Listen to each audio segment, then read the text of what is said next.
mentioned 3 times by now. It was initiated in 1978 and is meant to be running until 2030, so another 8 years, although there's some political negotiation. It is 85 square kilometers. So let that sink in for a second. There's only 1 of 3 mines in that region. It's absolutely enormous. When you stand on the side, you don't see the other end. You know, it's just this enormous kind of distraction and like moon landscape with the world's largest mobile machines. These huge diggers, hundreds of meters big diggers, just, you know, digging, destroying.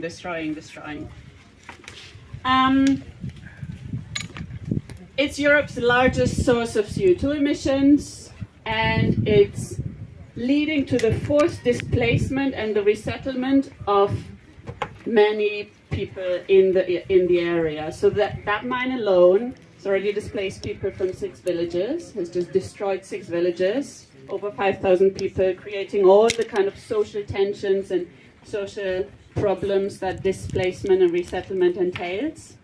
And by 2026, unless the plans change, 42,000 people will have lost their homes in the Rhinish coal region. And this is made possible by through old Nazi laws that allow for the mining of industry to facilitate, to force people to evict people from their houses. In addition to this displacement and resettlement, it leads to, well, all 3 mines lead to, you know, unimaginable air pollution, environmental destruction, and the destruction of the ancient Hambacher forest. And that's what I want to talk about now. The mine operator is RWE. I've been told repeatedly, Germany's single most influential corporation, with direct phone lines to the Chancellor, to pretty much any kind of politician imaginable. Germany's 2nd largest electricity provider, single largest European emitter, responsible for 12% of Germany's CO2 emissions, and 0.5% of the global industrial greenhouse gas emissions between 1988 and 2015. So it's pretty fucking horrible. 0.5%, 0.5 or half? Yes, 0.5% of the world's global industrial greenhouse gas emissions. And when I talk about RWE and their interests, RWE's interests and mining interests, kind of more generally, they're inseparable from state interests. So RWE and the German state and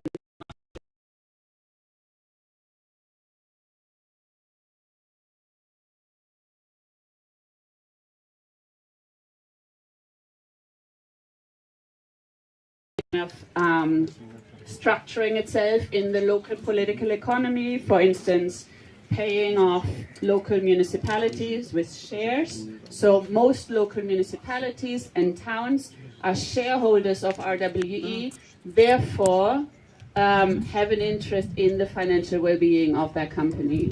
It's more local municipalities and towns own shares of RWE than of any other company or corporation in Germany. So their interests are basically the same.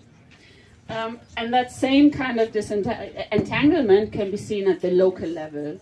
So I'm going to give you a quote by someone from a local citizen initiative that has been fighting against the mine for decades. And they told me, RWE's former executive chairman is married to the mayor of a particular local village. His brother was chairman of the Citizens Advisory Council, which was convened by RWE and the local government and contractor. He profited from resettlement. I stop. Who married whom? Just start again. Yeah. RWE's former executive chairman is married to the mayor of this local village that was displaced. His brother was chairman of the Citizens Advisory Council, convened by RWE and the local government, and he was also a contractor. he profited from resettlement. It's like a mafia. You don't just go and say, folks, I'm going to tread on your toes. Because then you end up with bruised toes.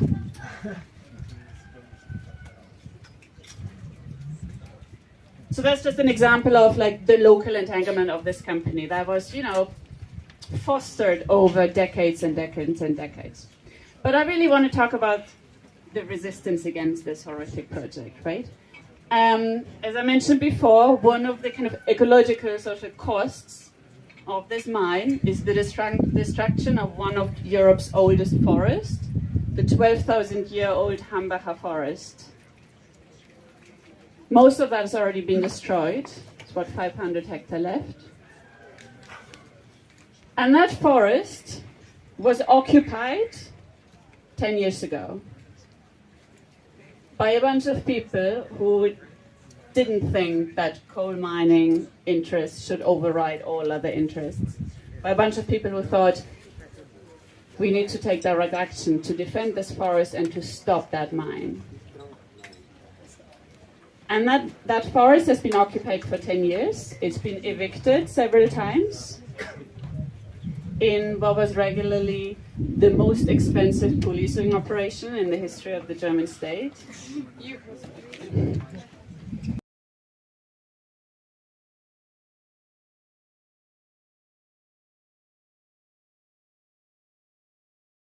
All kinds of really interesting pieces of infrastructure that I have photos of, I can't show you right now, that make evictions incredibly difficult and time-consuming. But this forest, this occupied forest, isn't the only resistance against that mine. So the mine was approved in '78, and from day one there was local resistance.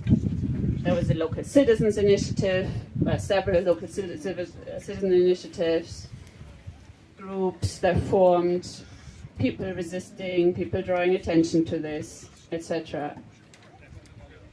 There have been mass protests. Some of you may have heard of Ende Gelände, when thousands and thousands of people come together once a year or regularly to kind of invade the mine and stop the mine.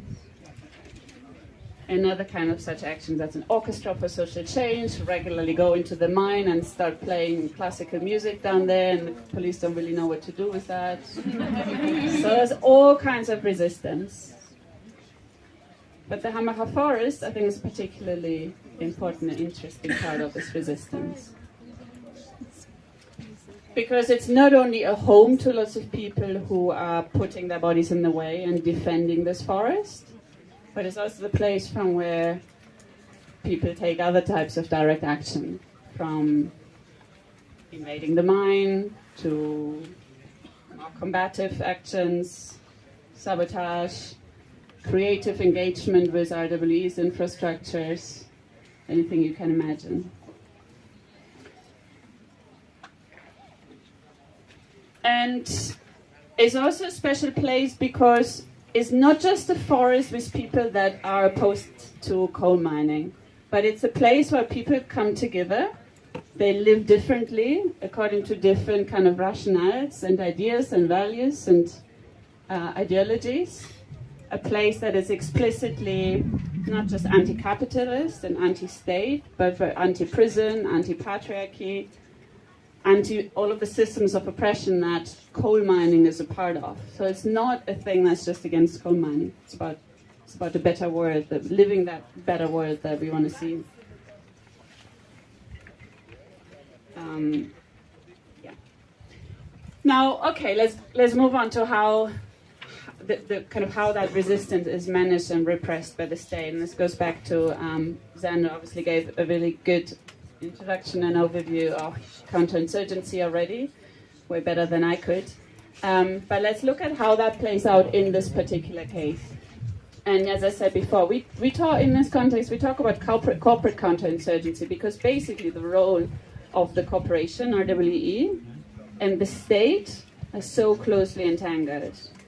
Like when you have mass actions in the mine, the police will drive around in RWE vehicles, for instance, right? They're very close. And in 2015, I believe,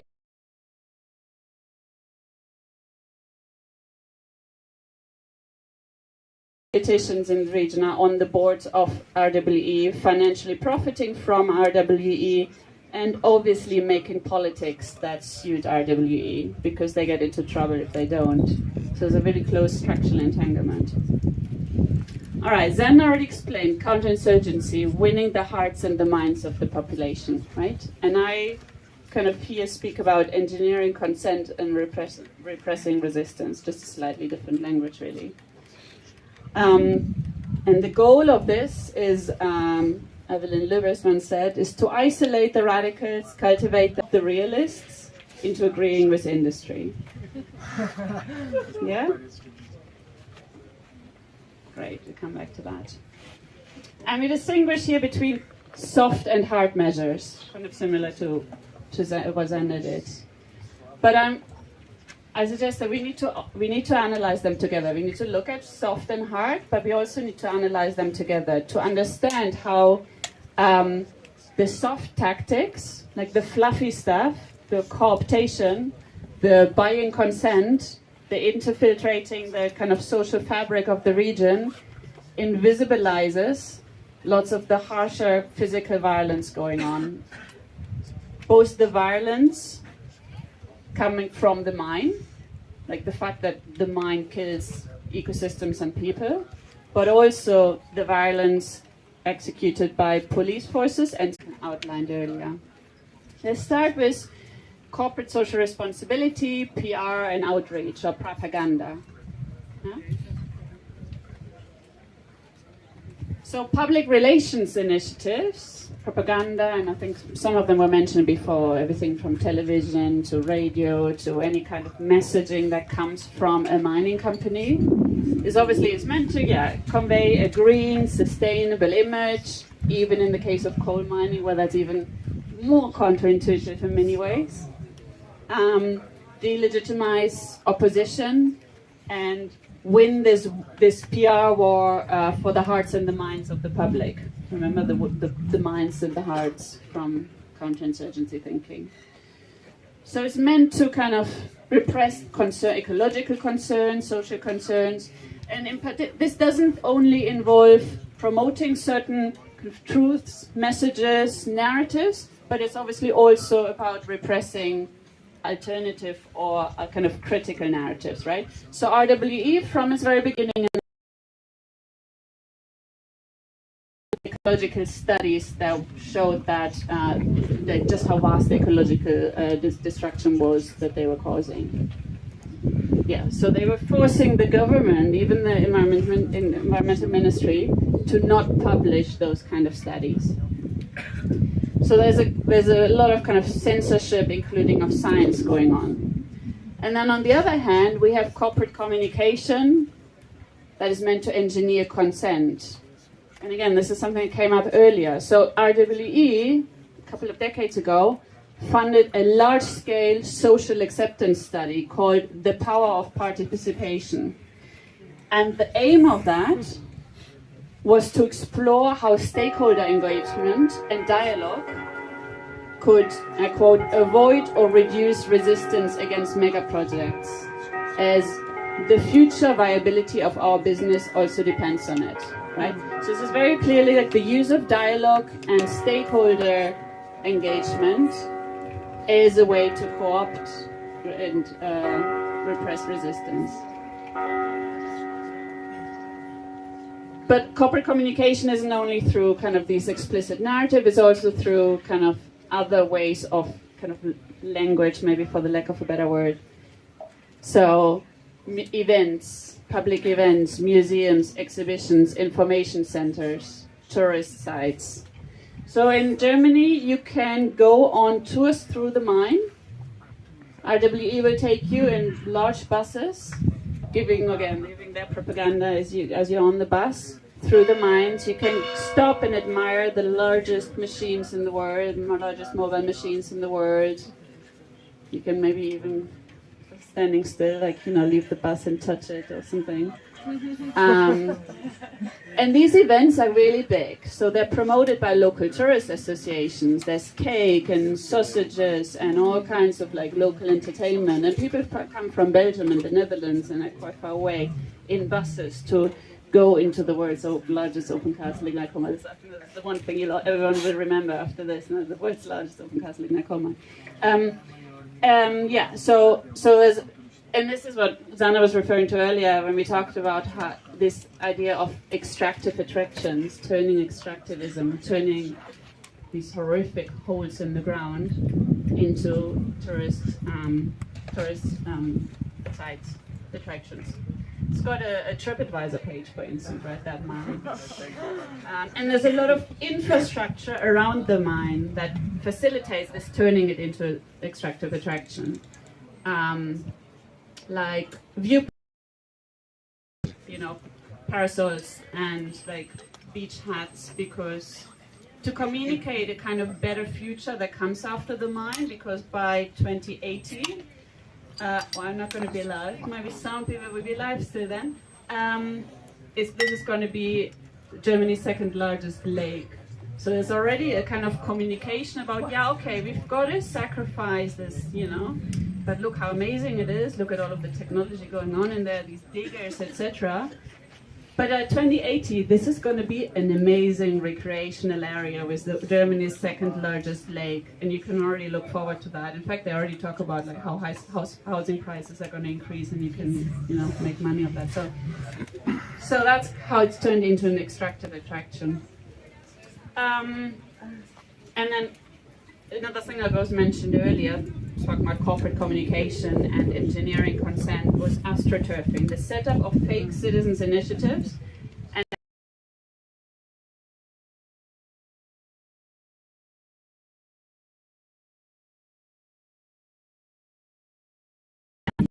it's just some people that oppose that mine. But actually lots of people are much more reasonable and they're supporting of the mines and the good, honest mining jobs that come with it. All right, secondly, omnipresent sponsorships, buying consent. So that here we look at kind of corporate social responsibility initiatives. And RWE does pretty much anything and everything you could imagine that could possibly fall under CSR. They are fighting child malnourishment. They have a baking cart that drives around, hands out baking recipes and free baking stuff, and actually energy saving tips, interestingly. They have a big volunteering initiative where employees do all kinds of, local development stuff. All with the aim, of course, to kind of create and increase a positive perception of and people's identification with RWE. They sponsor everything you can possibly sponsor. Events by the police and the fire department, barbecues by the fire department.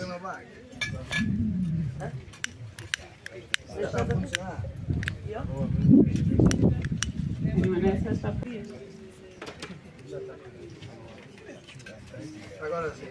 Ah, okay. Right, we're back on. They sponsor bouncy castles, mobile fun centers, school events, carnival associations, parades, traditional festivals, local football clubs, sport events for students, 129 public bookshelves. Anything you can imagine. And particularly problematic in this context is their what we call generational engagement. They go into schools, they lobby in schools. Quotation marks, teaching about Germany's political economy of energy provision. They give out materials on how to play role-playing games about energy and videos. They have handed out almost 1 million lunch boxes with RWE's logo to first graders since 2006. They have agreements with schools. So RWE offers school trips, again, trips into the mine, what second grader isn't going to love that? They give internships and application trainings in return for positive publicity in school publications, outreach, and signboards, physical signboards in schools. They organize learn and fun school trips into the power plants they operate. So there are 4 power plants surrounding the mines where electricity is actually generated. They have girls' days to empower girls in RWE training centers. They had the 250 RWE employees that were acting as energy ambassadors.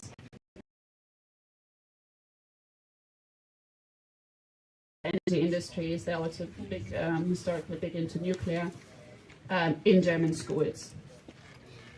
And they give environmental education and tours for children. So in the recultivated areas, and I'll come to those in a bit, but they also for a long time sponsored the RWE Zoo School, offering, quote, lively biology lessons by zoo pedagogues for children.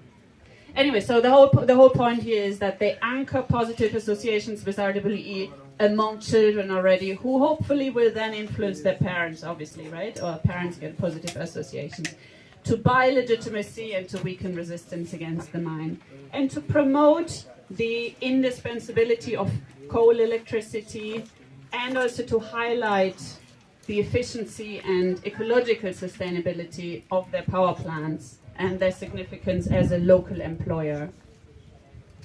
There's another dimension to all of this work, and that's something called deep lobbying, where it's not just about energy or coal, but it's about anchoring particular kind of capitalist, neoliberal values in children and young people. So it goes beyond just coal. It's about, you know, a particular kind of free market thinking, a particular way of looking at the world, particular values that they want to promote. They're part of something called the Initiative New Social Market Economy, INSM. That's really big on that. So it's not just about coal. It goes deeper. It's about like what should our world look like, right? How should our society be run? What should our economy look like, etc. All right. 4th, new recreational infrastructure. We already talked about the importance of infrastructures. So they are and immaterial, like non-material ones as well, right? So RWE organize hiking tours that showcase their nature restoration work, their coal mining, the extractive attractions that I already mentioned. So for instance, they have some kind of biologist, ecologist that does these tours every couple of weeks in their restoration areas. They have built 150 kilometers cycling and hiking infrastructure, speedways that were built on former coal trails going around the mine. Signposted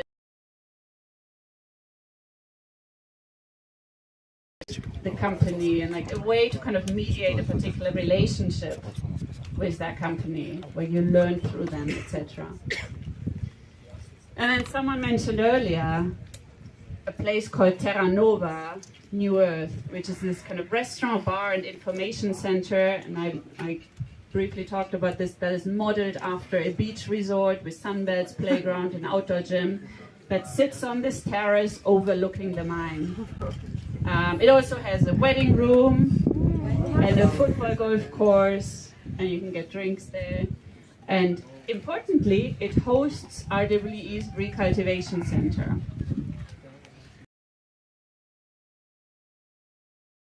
Back to this recultivation work. And this is the last kind of part of this soft counterinsurgency stuff, and that is the greening of the mine.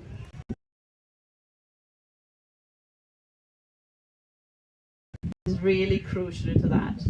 So RWE invested a lot of money into offsets. Has everyone heard of this idea of offsetting before? Yeah? You have a problem here. I'm not surprised. Right. They said that it wasn't a possibility that there might be an offset for this distraction here. Yeah. So for anyone who doesn't know what offsetting means, offsetting is this idea of it's okay to destroy nature here because you can compensate for that by either protecting or creating new nature somewhere else. So there's a net gain or at least no net loss. It's a really crucial term, no net loss of nature. I mean, offsetting is also a thing with carbon, and carbon offsetting, some of you may have heard of. But here we're talking about biodiversity offsetting, which is even more absurd in many ways because biodiversity is so unique and so site-specific. But anyway, so this idea of offsetting is that it's okay to have this, 85 square kilometers of death zone because you can create offset sites somewhere else. So RWE has built the world's largest artificial mountain, which is one of its offsetting sites. It's 13 square kilometers, 280 meters high. And that allows it to make these no net loss claims. Great, you can have some water.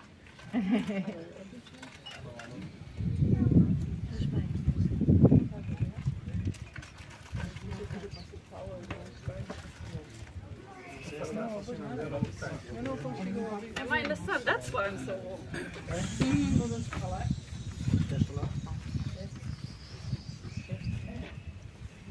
Yeah.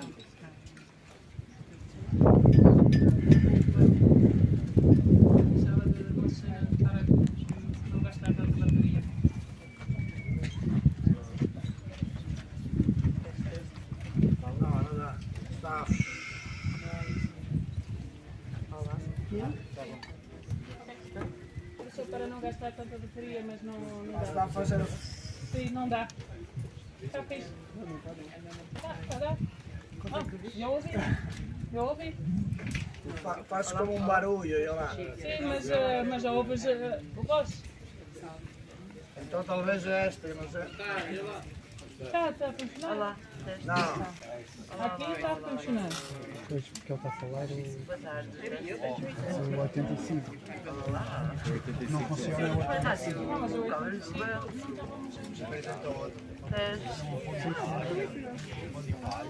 Eu mudei. Sintonizei 87.5 Rádio Barroso 100, uma pequena interrupção para publicidade e voltaremos em breve.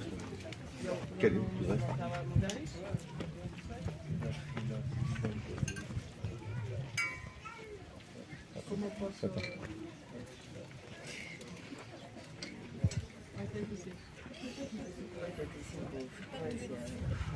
Mas não entendo como isso cobra bem. Não, mas é a minha hora da noite. Sintonizar.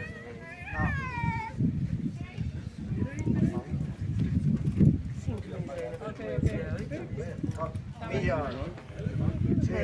Olá. Barroso. Es que se oye la voz, pero cuando para la voz se Agora oye. é um pouquinho, tem que ter um pouquinho.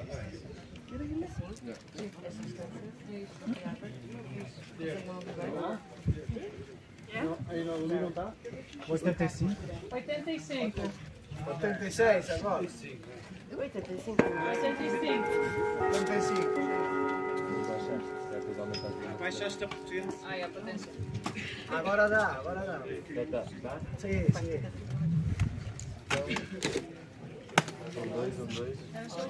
Ouve-se aqui perto. Depois a potência. Agora está a dar.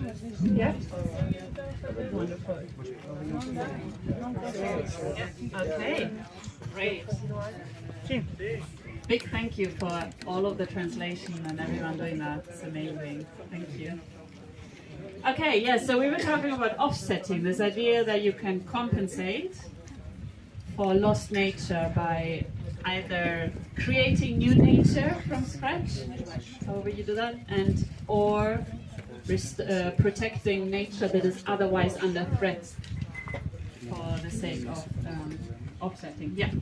And interestingly, and this goes back again to what Xander was saying earlier, the idea of offsetting and the language of no net loss, because through these offsets, RWE can now claim we plant more trees than we destroy, right? And it doesn't matter that the trees that are destroyed are hundreds of years old, you know, part of this 12,000-year-old ecosystem, actually communal forest, this is a forest. And what you plant conservation at the end of the day. It's well done. I'm not gonna deny that.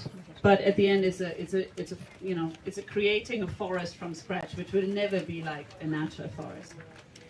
But importantly, this whole greening business, and particularly the offsetting and the recalibration, in fact, it was a collaboration with environmentalists and academics on a project for biodiversity conservation that introduced this language of no net loss and nature conservation and offsetting in the first place, making nature pay for its protection. So these collaborations are really important for RWE because they give the legitimacy to conservation work, use these kind of languages and kind of, the benefit analysis and no net loss and etc. So that site that I mentioned, the 13 square kilometers, is one of the offsetting projects. There's also a bat highway, a highway that goes over a bridge that goes, a bat bridge that goes over. Is meant to help bats, a threatened bat species that used to live in the ancient forest, connect to other bits of forest and bits of bat infrastructure that are also meant to help green the mine. Spectacularization of conservation, making conservation spectacular, look spectacular. So RWE's got advertising videos that show this giant, looks like Shrek. In fact, the advertising was shown before the Shrek films when they were in the cinemas years ago, where you have this huge, friendly giant, got like trees growing on his shoulders, walking around, building renewable energy projects, like putting, becomes a spectacle. And that's just one example. You can also look at the strategic positioning of windmills along the edges of the mine. The solar panels going along the mines, which I was told for years weren't even connected to the grid. They were purely there to communicate a green image, right? To communicate, we're also investing in renewable energy. So the kind of green spectacle is really important, and it links back to the extractive attractions I mentioned earlier, the way mining becomes an extractive attraction, but also the way its offset sites become an attraction. So they have tours through the offset site. They have platforms in the offset site as well, and like all kinds of tourist, like little bits of tourist attractions, like fake Roman infrastructure, etc., in these offset sites. And you can do the tours through those sites. And of course, the Terra Nova, that beach landscape, also plays into this idea of like spectacle, right? Spectacle as a way to kind of mediate a relationship between RWE and the population. And this nature conservation work is really important, not just because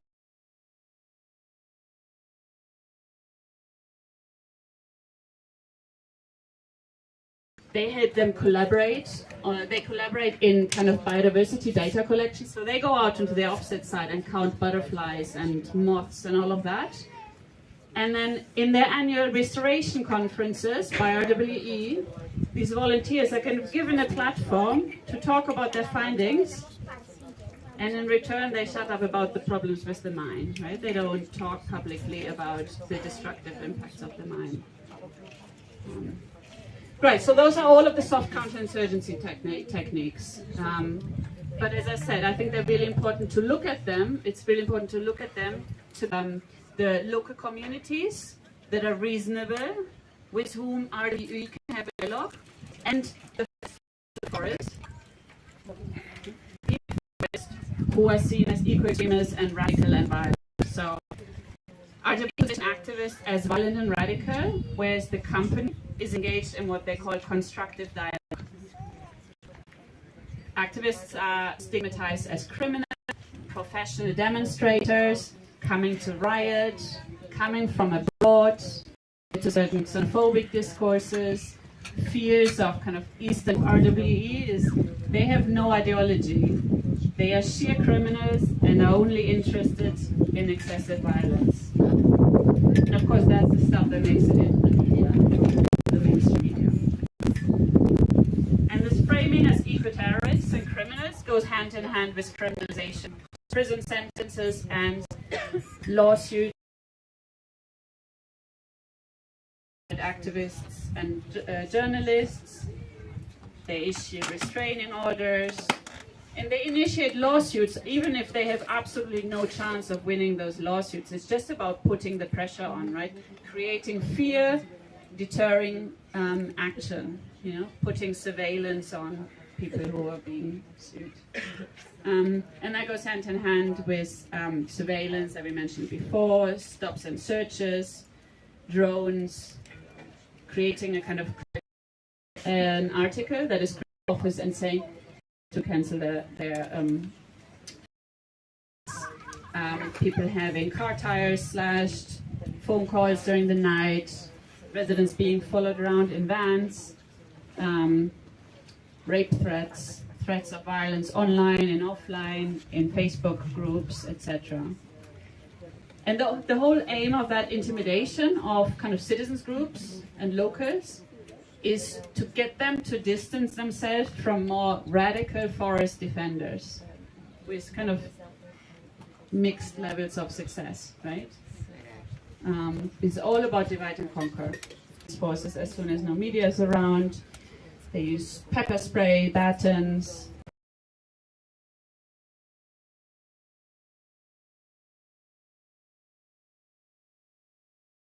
that kind of thing. So that kind of physical violence on the other side. But as I said before, this violent repression complements a diversity of indirect or softer corporate strategies that are meant to secure acceptance of the mine and to pacify resistance against the mine. So the greening, the PR, the CSR, etc. And it's meant to kind of naturalize RWE's image as a good corporate citizen, right? Legitimizing their distraction and so on. All right, just to finish, the hard counterinsurgency approaches that we talked about and that Zander outlined, they are really costly, right? The kind of violence, both in terms of reputation, but also economically. In order these kind of soft approaches, PR, CSR, etc. are there. That's where one said, this in the struggle for the hearts and the minds of people to independent, whether that's for coal, for lithium, for fossil capitalism or so-called green capitalism, etc.